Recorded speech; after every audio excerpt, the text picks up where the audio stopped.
almost done. After today, there will be only one. Oklahoma State, a repeat national champion in the 40s, is trying to recapture the glory of yesteryear.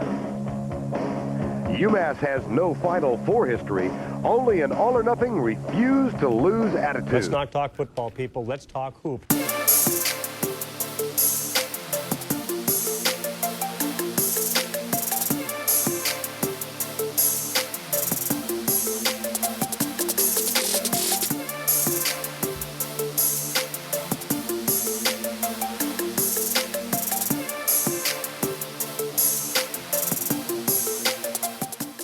Welcome to the 19.9 podcast. Today we've got a mashup of a 19.9 Classic and Ad Nauseum. What's Ad Nauseum, you ask?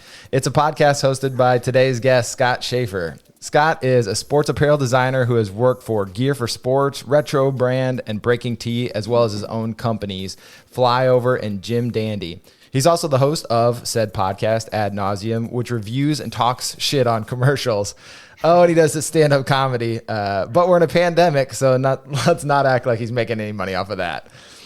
He's kind enough to join us today, so let's get into it. We're going to kick off talking about Tabor College. We were discussing, what is Tabor College? That's a good question. It's a small liberal arts college in Hillsboro, Kansas, and it's the kind of the epitome of small-time college basketball. And that's what I loved about. As soon as we started talking about it, I'm like, that if you love basketball, if you're playing at that level and continuing on after, you're not doing it for like the glory of thousands. You're like, I love playing basketball. I'd like to continue playing basketball. Yeah, you basically held out for one night where it was church night, and then everybody came from all the local churches. It was packed. There's nothing but gray hairs, people and old people everywhere. It was awesome. That was our one. One shining moment kind of thing. Yes, that's great. Okay, so then to set the scene, so we picked an Oklahoma State team. So tell us why this team, and then why this game. Well, so this was the first ever team that I remember that was obviously really good for Oklahoma State, because at this point I'm only like 11 years old. And so I didn't know that Oklahoma State was kind of garbage for the last 40 years. And so with, Bryant Reeves and Randy Rutherford, it was like we actually had a winner.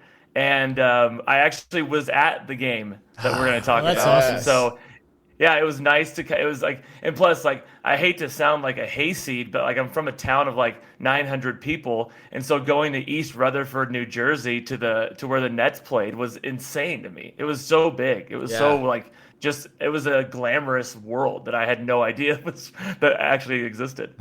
I love that. Even though East Rutherford, New Jersey isn't that glamorous, it's a little better than Caldwell, Kansas.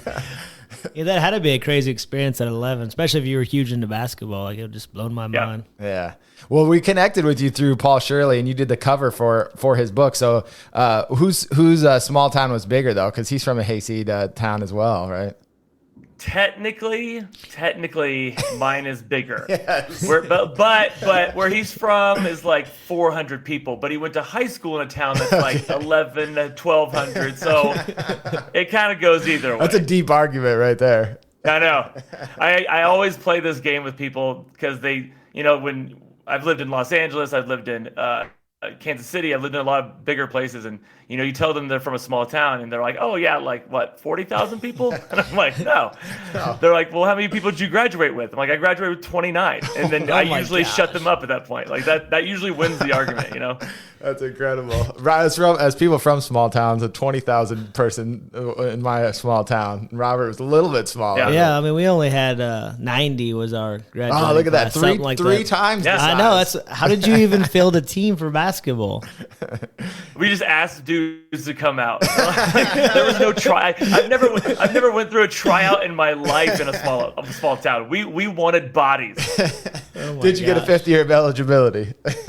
I was like, we might as well just pull out some towners who had graduated the year before in case we needed an extra couple players. Definitely. So the question is, how good was your high school team? Had to be pretty good. We were always pretty good. Yeah. Oh, sorry. Yeah. I know we were pretty good. My sophomore year was kind of our best year, where we should have went to state, but then we lose to the eventual state champions before we get there. My senior year, I led us to the state championship game or state tournament, and then we just blew it. Yeah. There was this like cool little thing where if we won, we were gonna play a team that we've already played 3 times. And so like there's like these bragging rights, and then we shit the bed and didn't make it. So it's all for nothing. Oh my gosh. All right, so let's talk a little bit about this game. So we've got the Elite 8 game, Big Country versus Marcus Camby. I don't think there could be like a bigger contrast in styles. Like I don't know where you guys got like just dipping into this game, but I was blown away to just watch like how different these two teams were. Yeah. So the crazy part was that the previous games before this, so I think in the first round they beat like Drexel, but then they played Alabama, who had Antonio McDyess, and so Big Country went up against him, and then the next game they had played Wake Forest, and so Tim Duncan and Big Country, and so like by the time we got to UMass, we were like, well, we're running out of luck, right? we're not going to shut down Marcus Camby, and that's insane. But they played a great game. So, because you were just a big fan of them, like why wouldn't they do more ISOs versus Big Country, like with Camby? You know what I mean? Like, why not pull him out from the basket? Yeah.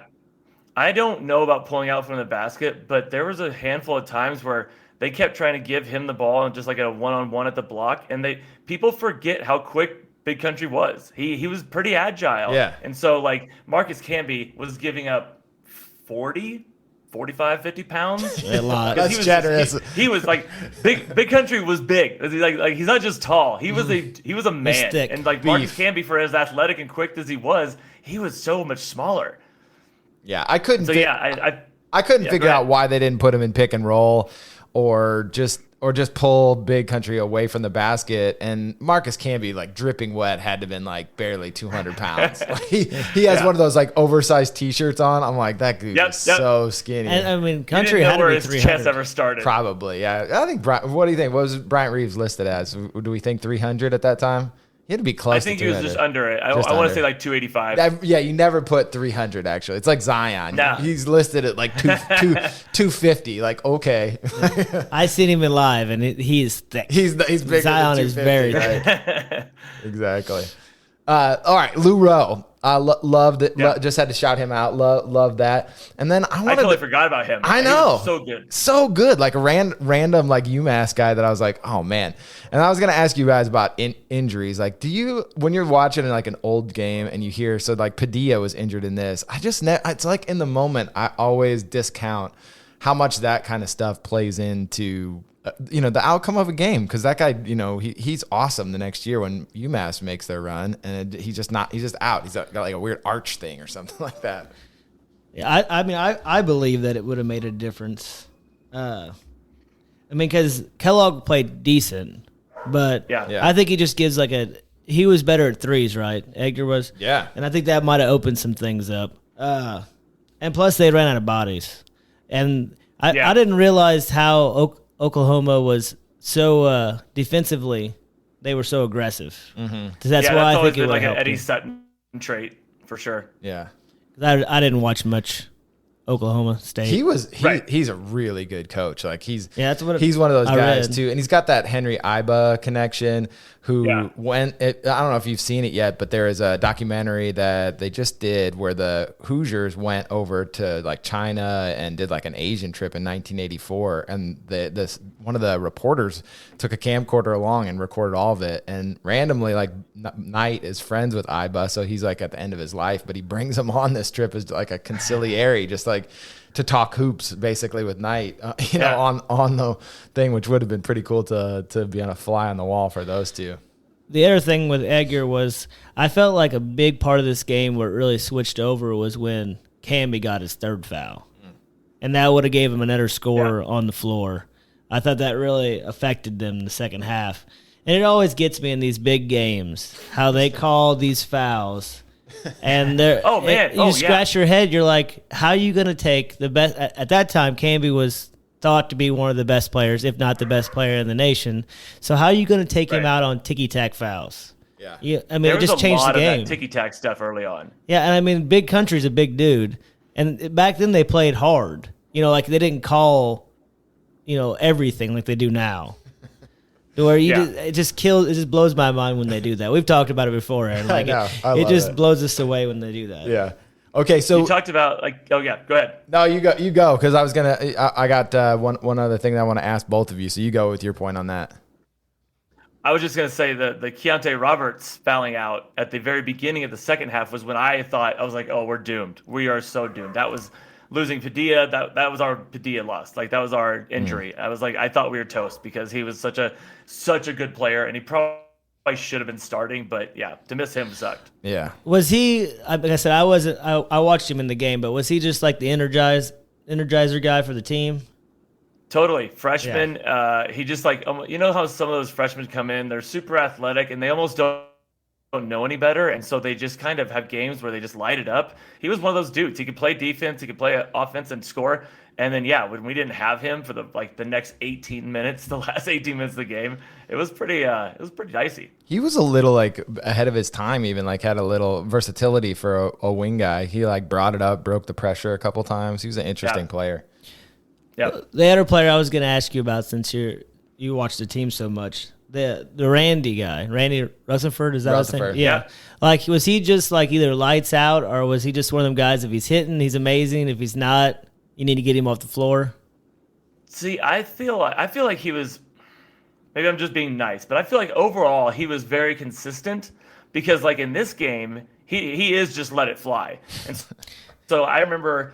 I don't think he made a 3-pointer in the first half. No, so I'm like, I know that he had a lot of points. And so that second half, he just came alive. And so I feel like he was mostly consistent, but like he was definitely our number 2, our scorer. So like, I feel like he actually was more consistent, but he was chucking it. He's definitely, definitely wasn't shy. I just heard him talk about in the broadcast that he scored like 43 points or something one of the games before. Yeah. So I was waiting for him to blow up, and then he kept missing. I was like, well, maybe he's like Devontae Green was for IU a couple years ago. If he's on, man, he's really good. I'd take Devontae when Green he's off, he ain't going to hit nothing. Okay, I'm going to play something about tempo here, and then I got a question for you guys. All right, here we go. Can't turn it over, obviously, but it's one thing to turn it over with a travel, if you will, but it's a whole different thing if you turn it over on a steal because they can convert it. This is Rutherford, guarded by Carmelo Travieso. There's the tip to Dingle. Another turnover. Oklahoma State turned it over only 6 times in their win the other night against Wake Forest. And this is the tempo Massachusetts wants. They want to speed up your offense. He has to read it, get in the middle. He doesn't. Lou Rowe anticipates, and that's what ignites the fast break for UMass. Got to remember, you play against UMass. If you go up or you beat them, they come from behind to make plays. So I loved like Buckner pointing that out, but man, their tempo is one of those words I don't hear as much anymore, but seem to play a critical role in this. And I've got this theory to throw at you guys. So I think that like it is weird. We have there's this thing I've heard about sugar, right? It's in everything now. Ketchup has sugar, bread has sugar, and it seems like the way that we've made the rules, and we bring it up in different ways, but it's like everything has been geared towards scoring, and there is something about this game that's just fun to watch, that there's a different tempos, there's this like contrasting styles, and that's part of what makes it really fun to watch. Both teams aren't trying to do the same thing in the same way. I don't know, what do you guys think? I think that we're older, so we enjoy defense, and the people that are, in their 20s, early 20s, probably don't care about defense. They just want to see the highlights, right? So like I guess we respect the defense, and we enjoy it because we had to play it. But the other thing that I heard this in a broadcast, I think it was last night, maybe it was the All-Star game or some other game, I can't remember which one it was. They were talking about like the pressure, right? They got a steal, and besides they had a 3-on-1. The tie of the game, all they needed was a layup, and all 3 guys flared out to the 3-point line, and they shot the 3. They missed it, and they lost the game. And the guy and the broadcaster's like, Curry really did a lot of things for this league, and this is one of the things I don't like. He said, everybody thinks they got to be the hero. Why would you not take a wide-open layup, tie the game, and go into overtime? Instead, everybody flares and shoots a 3.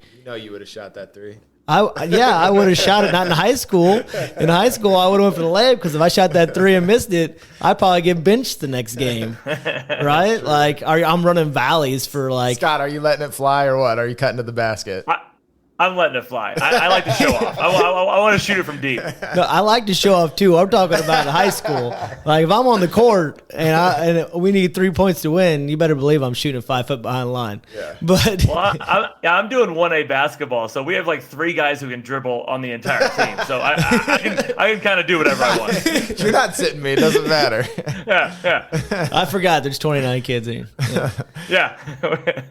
Oh shoot.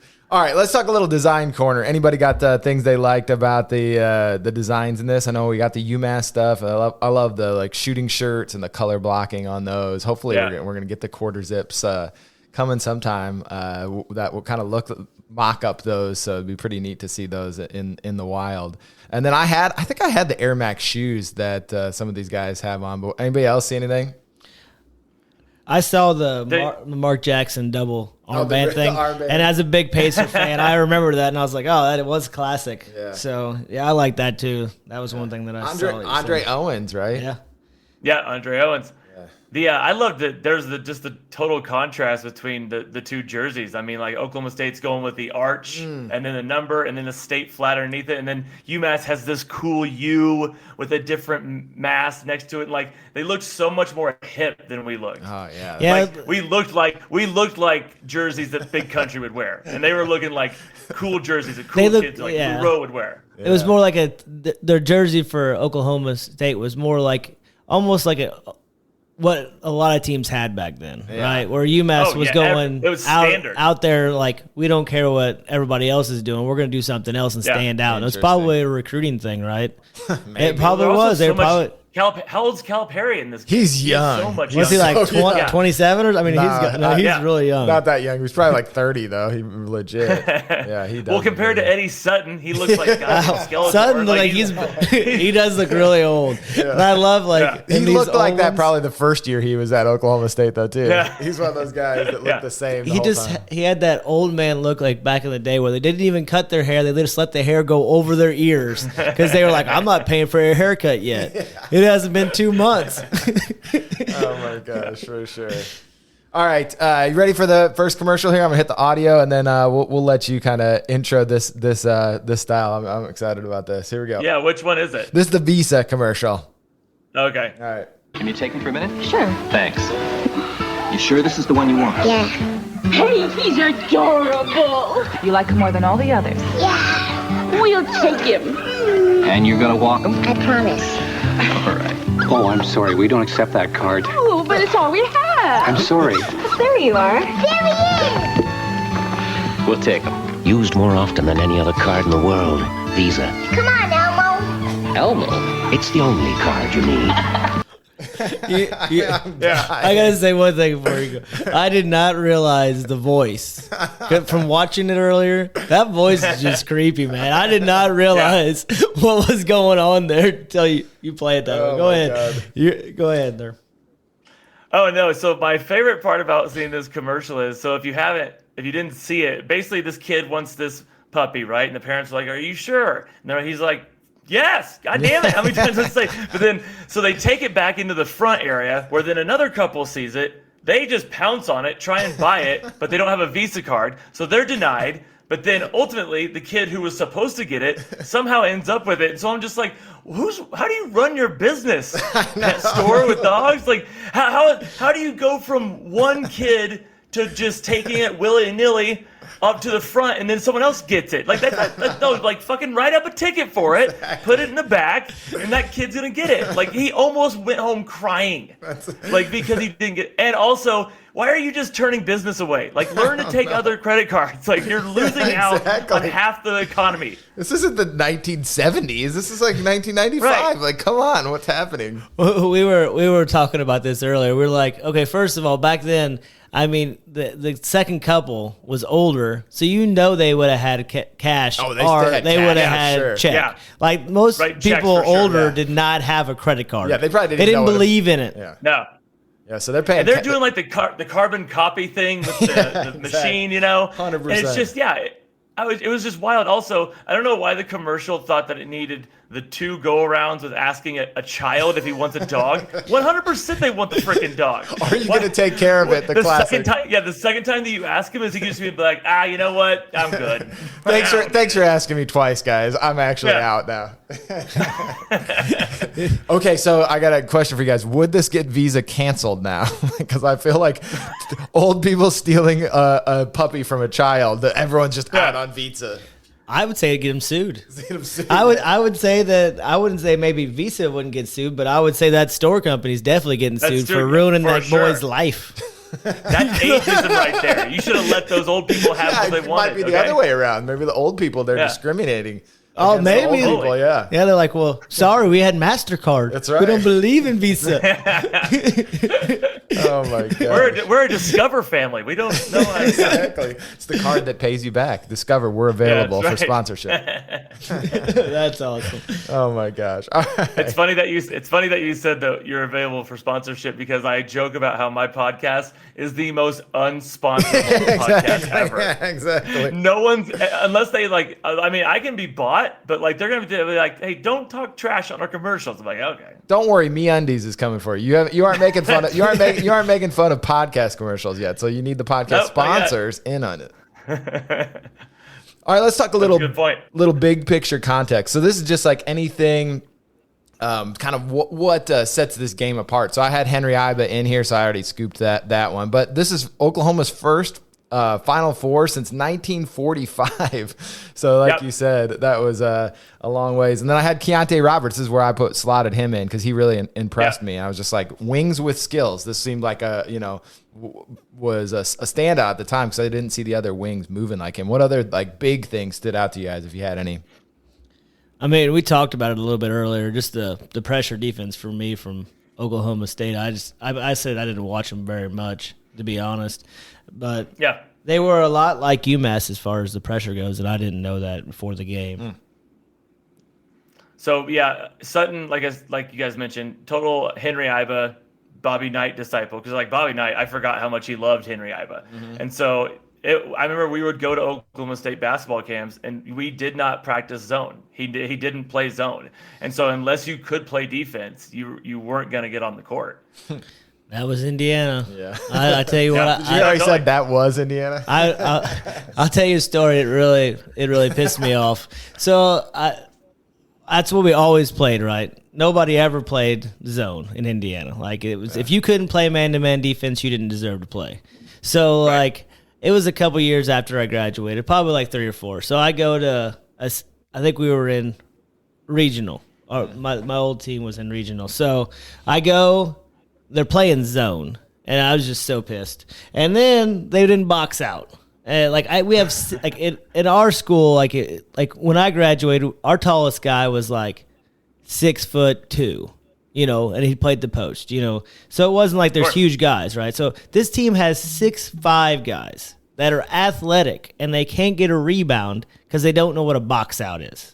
Oh my God. I was like, you can't play man to man. You can't box out. I'm like, I told them, they're like, are you going to come back to watch the next game? I said, no, I will never come. And I went like all the way till this year when we had our 20-year reunion without going back to a game. Because I was just so disgusted by watching them play zone. Hard line. I like it. Hard liner for man to man. Bobby Knight would be proud. Was that point guard for UMass? That was Kellogg, right? Yeah. Yes. Yep. Was he a scoring point guard all season? Because he had a pretty solid offensive game. But see, he was like the sixth man. Yeah. Like, see, that's where Edgar would have been the starter. It was Travieso and Padilla that were starting, and he was like coming off the bench for them. So I think he was a bit of a spark plug.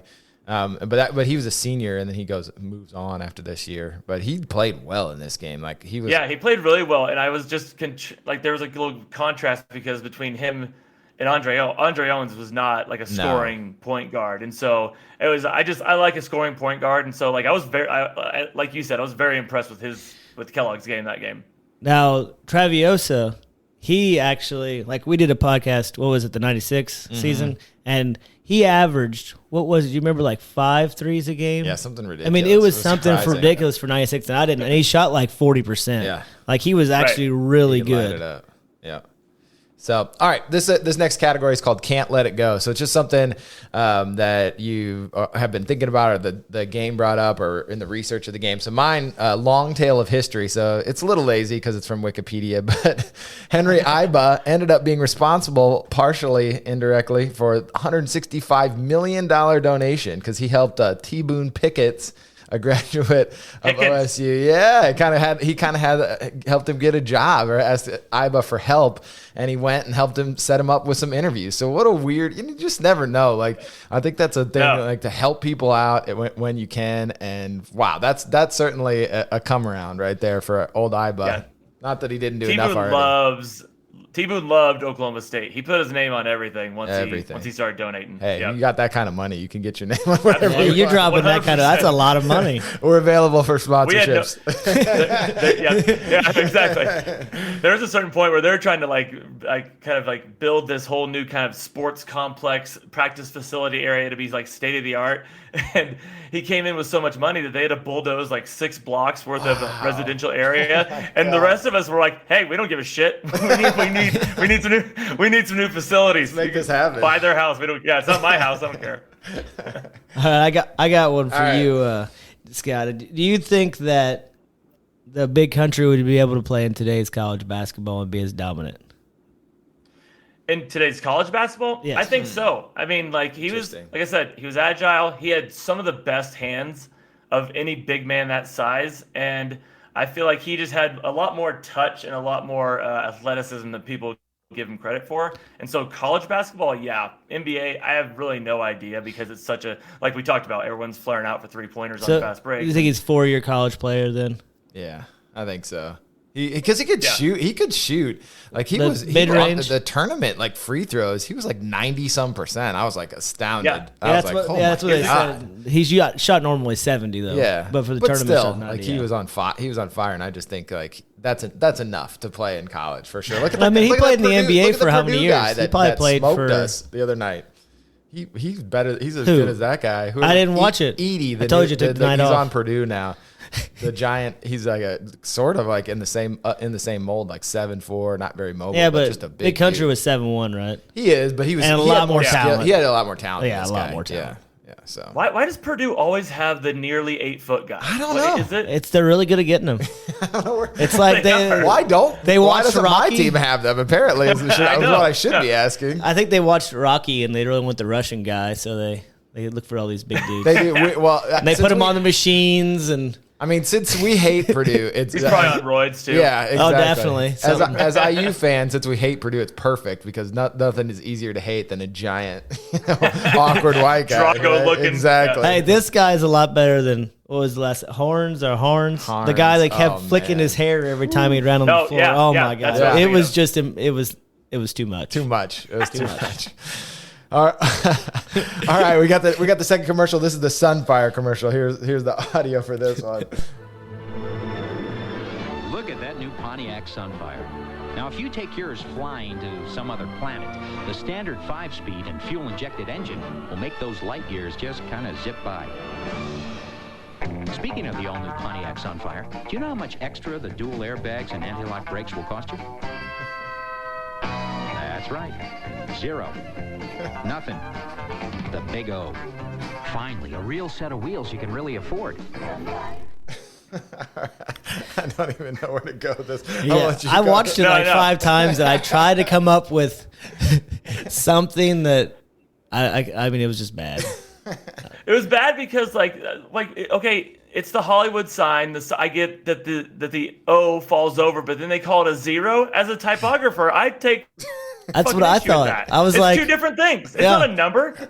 But I think when it hits the road, they say something about the 0. O. It gives you the O. They basically double dip, which I don't appreciate. You got to go with one way or the other. Yeah, just if you have that line bottled, why don't you just use it? Like, you don't have to use the 0. You can just use the Big O. People will get it. Also, there is no car more Midwestern than a Pontiac Sunfire. For sure, yes. Like classic. I had a Pontiac Sunfire. This is why I picked this one. Did you get it for the airbags and the disc brakes? Or because it would take you back in time? Yeah. Well, it's great because when I got my parents bought me the car, right? Yeah. And so for 3 months that I had it, I was king ding-a-ling of Caldwell, Kansas. sickest car in a farming community. And then, like, after that summer, it was me and every other high school girl had freaking Pontiac Sunfire. No dudes owned a Sunfire. None besides you me. can't go mudding in a Sunfire, man. Yeah, You're a country you boy, drive, right? You can't be driving a stuck. Sunfire. Yeah, exactly. All right, wait. I gotta ask, why are they in space? Does anyone know why they started in space? Is that clear? I thought maybe they they just had like so many ideas. They're like, we have Hollywood, we have space, we have like the country. They're like, fuck it, let's do them all. At first, there's no direction behind this. I really thought it was going to be like a Back to the Future commercial at first. I thought maybe they were going to go. They were like going back in time, and they were going to come. 10-year anniversary of Back to the Future. There you go. Yeah, that would have been better. But what was that car? That car in there was a little bit cooler though. The DeLorean. Yeah, The definitely. DeLorean, yeah, a little bit. If you would rolled up the There's not going to be a nose. documentary made on the Pontiac Sunfire. If you would have had that in high school, It's available, Scott. We might, man. maybe we got a corner. If Pontiac's willing to throw the kind of money that they did towards this commercial, towards our documentary about the Sunfire, I'm in. Well, the graphics were just unbelievable. I'll watch that for sure. Also, like, what was the change in music? It was like normal car music, and then it was all of a sudden banjo. But the banjo was in Hollywood. Like, why is Hollywood the banjo? Yeah, what the hell? When did you hear? When did you hear banjos while you lived in Los Angeles? I guess in the 90s. Never, not once. Apparently there weren't enough Pontiac Sunfires driving around for me to hear banjo in Los Angeles. Yeah. If you had been in Melrose Place in the 90s, I'm pretty sure lots of Sunfires, lots of banjos. So totally true. That's awesome. Oh my gosh. All right. Game moments or play of the game. So I loved Buckner. This kind of gets to some of the stuff that you guys were saying, but talks literally like is furious about this guy. I think it might have been our boy Andre Owens drives in, and instead of like getting the layup, kicks it out for a three, and he's beside himself. He's just like, why did he kick that ball out? What is he doing? That was before Curry. It was amazing. Yeah. It's totally different. Yeah, it's all Randy Rutherford. Yeah, exactly. That's Steph Curry stealing from Randy Rutherford. Yep. So Rutherford started the revolution. What'd you guys have? Any favorite moments from the game? Go ahead. Okay. Yeah. Well, it involves the same person. Like Scott Pierce getting his tooth knocked out of his head. Yes. During the game and continuing to play. Yeah. I don't even go to the dentist because that shit hurts me so much. Like I couldn't imagine playing basketball after getting hit in the face. And I think he goes like 6 of 8 or something like that. He had a really good jumper that game. Really good. I like when they show him on the bench and he's just sitting there like nothing ever happened until he smiles. Yeah. And you can see the big gap. And I'm like, I told Aaron, I was like, that was cool while he was playing, but as soon as he got off the court and had to go back to college, man, they were talking some smack because he looked pretty funny. Yeah. Hockey honestly, teeth. So do you guys? There's a kind of a local famous restaurant in Stillwater called Eskimo Joe's, and they always would make kind of like T-shirts for the college. And so going to the Final Four after this, they made these T-shirts called "Toothless in Seattle," based on him getting his tooth knocked out. That's awesome. And everyone wore a "Toothless in Seattle" T-shirt. Man, we need to mock that up and send it to Josh. Get that remade. Yeah. That'd be awesome. You can find that online. I guarantee you can find it online. Okay, I'm gonna look that up. I'm making a note right now. That's awesome. The other thing I was gonna say about them was just his like no threes in the first half, and then he goes on, and then to the at halftime they show the tooth in the person's hand. I was just like, so I'm noticing like all the like COVID the other way now, like all that stuff, like small desks, everything like clicks weird in my brain where I'm like, oh my God, why would you do that? Everything just seems kind of awkward. But we got the 19-9 moment, so we're gonna hear a 3-pointer and just hit that, and then we'll be on to the last commercial.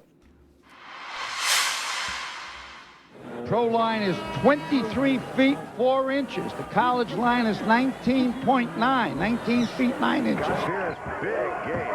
0 for 7 the other night. What a comeback. Here's Rutherford. That's where they need to come alive. If he starts stroking that, boy, he makes it very difficult to play against offensively. Randy Rutherford. So there was Randy Rutherford again coming alive in that second half, and he was a fun. So he was a shooter. You were confident, like if his shot was going up, it was going in. So tell me about like the second half. So you're there. So what do you remember about just like being in the building as the game really started to turn? Because that first half, the pressure, the tempo was UMass, and they really asserted themselves in the second half and started to just be in control of the game. Yeah. So I remember. I don't remember much. Like I said, I was 11 years old. So the moment was pretty big. We didn't have the best seats, but I do remember in the second half, once we built that lead, I had like so much. My dad is the worst fan when it comes to having a lead. He's like, we're gonna blow it. It's like he just does that old man dad stuff, and so I had a lot of that in me. And I'm like, we're up by like 11 at one point, and I'm like, okay, so like, when are we going to give this up? I was just like, when are we going to lose this? Because even though we were clearly playing better at that time, I just had this weird, I don't know, loseritis in me where I was like, okay, let's start coughing it up and make this game way too close. But it kind of never happened. Yeah, definitely. It was great. Yeah, that's funny. Well, when you haven't won in 50 years, I think that could be why he's thinking. And in the back of my mind, I know that Keontae Roberts is on the bench with 5 fouls. Exactly. So I'm toast. I'm like 11 years old. I'm probably crying already. His last foul too. What was he doing? Oh. What was he doing? No, don't know. What was he doing? And that's one of those moments where I don't even think Eddie Sutton yelled at him. He just got like his grumpy cat face and just let him like walk back. I'm disappointed in you. Yeah, he didn't even after the game, after they won, he didn't talk to him. 100%. All right, we got the last commercial here. This is the Sinbad commercial. Here we go. Yeah. Howdy, Sinbad here with Polaroid's new talking camera. It can wrangle a smile even from these ornery cowpokes. Do your mamas know that you're cowboy? Do your mamas know that you're cowboy? The new Polaroid talking camera. Oh my God. Polaroid talking camera. This is 100% the greatest and dumbest thing in the world, because if you can talk, why do you need a talking camera? I don't know. You said the thing that made them laugh was what you just said 3 seconds before that. You're Sinbad. Why would you want the camera to make them laugh? It doesn't make any sense. And why would they think that's funny? I have no idea. Exactly. That's their question. Why would, if they were true cowboys, why would they think Sinbad saying, your mama says you're cowboys or whatever, like, why would they think that's funny? Like, they'd be like, who are you and why are you talking to me? They should have literally just like, they should have literally just took a gun, shot the Polaroid out of his hand, and been like, who's fucking laughing now, Sinbad? That would have been amazing. And recorded it. Okay, so I'm always trying to think of like, put myself in the target, like who's the target audience of like, who's the Sinbad cowboy Polaroid camera Nexium that they're like, people are going to love this camera. They love Sinbad. They love cowboys and talking cameras. Why not? Like what? Talking cameras. It's a good question. Who do you think they're reaching, Scott? I don't know. Well, so from the looks of it, it looks like they're going for adults, because Sinbad's not talking to a young group of people, right?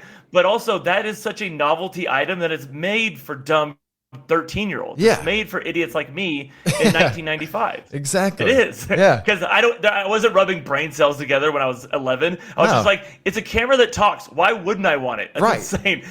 But yeah, but like no practical adult is be like, why would I pay more for this? So I don't know who they're going for. I know that like optically it looks like adults, but I feel like no one bought it. Were Cowboys big in the 90s? I don't really remember Cowboys being a thing in the 90s, but maybe I was missing things. It feels like they had been targeting like middle America or something like that. Because they had it in the Sunfire commercial too. Was this just for the Oklahoma State Cowboys? Like, what was this their brilliant micro targeting mid moment? Yeah, they were micro targeting just specifically Oklahoma State fans. Well, if they did that, wouldn't they do like a memorable moment in the game or something to get them to smile or something? Think so. Like, because first of all, would a cowboy ever buy a camera that's going to talk? No, definitely. A cowboy doesn't know how to work a camera. What do they need a camera for? You know? Yeah, they don't take pictures. Yeah, I mean, it doesn't make Why any would sense. Sinbad want a camera is a question. What does he think? Also, is this was this set in the Wild West, or was this in 1996 just around some cowboys? Because if cowboys saw something like that happen, they would probably, like, their mind minds would leap out of their fucking That's skulls. true. They'd be like, what is? Well, the what guys, is this? the cowboys on there didn't look like real cowboys. No. They definitely looked like dressed up guys they found on the side of the, they're like, hey, put this hat on. He's doing his like Michael J. Fox cowboy impersonation because he's got like a kind of a colorful shirt. He's got a vest on, but he's not like full. He's not like full cowboy. He's like whatever he imagined a cowboy might be.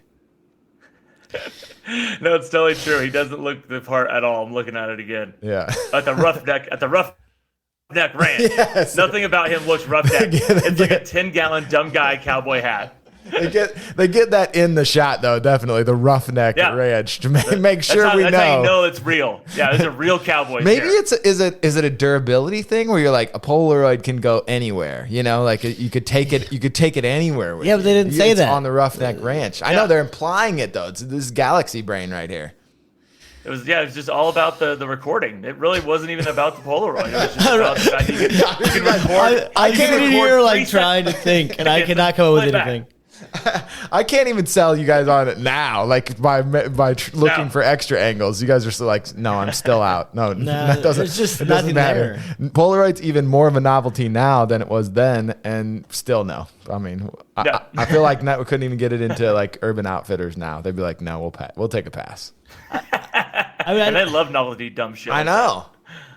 I mean, that had to be like high technology back then, right? For something to record you, I guess. But why would you put it in a camera? I'm sure it was like, I'm sure there's like a 40 kilobyte processor inside of there, and like exactly. we have 40 kilobytes. It's like an email nowadays. And I'm sure the phrase could only be so big, right? Yeah. Like probably as many words as he said, like 4 words. He probably spanned it out as far as they could. They had to practice it because they probably went too long, and it was probably like cow. Yeah. Here's the one thing I can tell you. They definitely wrote a big check for Sinbad. Sinbad didn't care what that commercial was. He got paid. Man. And how pissed was he when he saw the strip on it and had to say that? Not pissed because he was laughing all the way to the bank, man. Keep cashing those checks, Sinbad.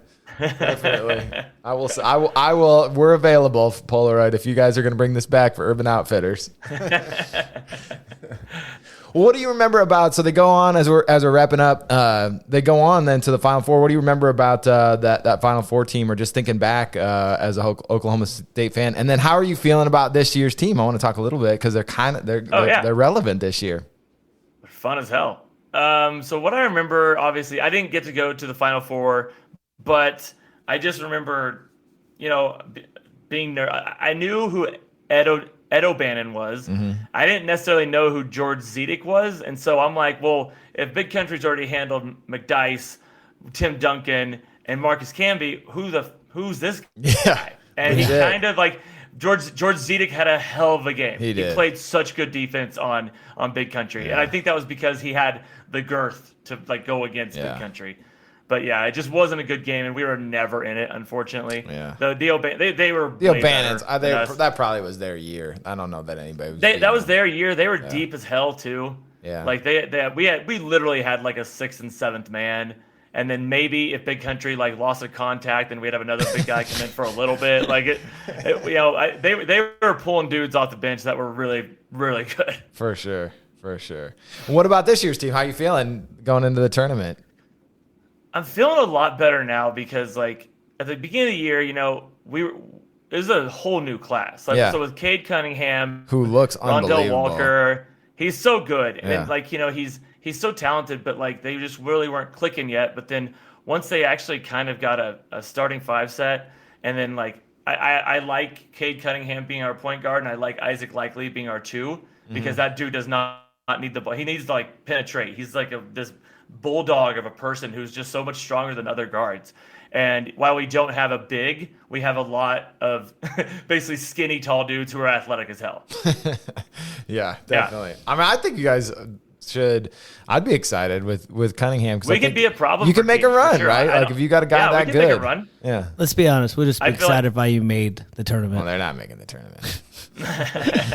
Winning the Big Ten tournament is our only hope. So, and we don't win that. I'm looking for teams to cheer for, though. That's what I mean. They're not in it. I thought you were going to be rooting for the Zags. Oh well, the Zags are my pick. They've been my pick since day one. But I mean, I like the underdog story or someone like making a surprise run too. So that's what's fun about it.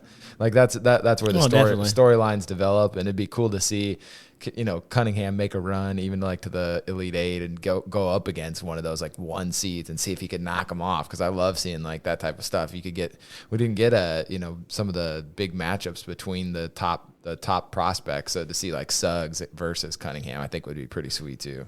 Well, I mean, just to have the tournament this year is pretty that's sweet. going to be nice. I mean, that's gonna last be nice year too. that was just horrible. Look forward to that all year. No doubt about it. All right, guys. Oklahoma State didn't even know if they'd be required to be in the tournament this year because of the whole Adidas assistant coach scandal from like 3 years ago. And so luckily they've dragged their feet and they get Cade Cunningham in the national tournament. Yeah, I think maybe the NCAA might have taken a look at him after the first couple games. Been like, yeah, maybe we'll get him in. We'll figure this out for this year. We'll hold this off till summer. Yeah. Exactly. We'll find a way to penalize them after the tournament, or just take your wins away after you win something, so they get their money first. Yeah, fine, exactly. I don't care. Yeah. Don't worry, T. Boone Picketts will reimburse everybody. Oh, God, I miss him so much. Yeah, the T. Boone Picketts Foundation. Sorry. Yeah, exactly. All right, guys, you got anything else? All right, I'm going to get us out of here. Isn't it amazing when Michigan can keep this game to a 19-foot, 9-inch game inside that 3-point... Thank you for listening to the 19.9 podcast with HVS, the high volume shooters. For more information, check out the blog at 199.com under HVS. And while you're there, do yourself a favor and pick up some retro college shorts. Till next time.